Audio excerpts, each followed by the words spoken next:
So I have asked the question about how to configure Cisco router. So let's see. So you can see on a screen. So they are providing everything with the steps, and they are also providing some commands or CLI. So let's see how does it work. So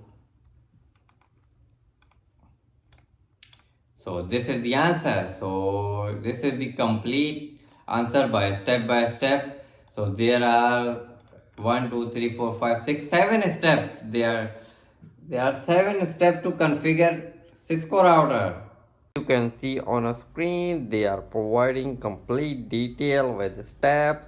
So in near future, most probably the network engineer job will going to be end, or it will be handed over by AI, artificial intelligence. So be prepared for that. So I'm making this video by the end of 2022 in December. Mark this video.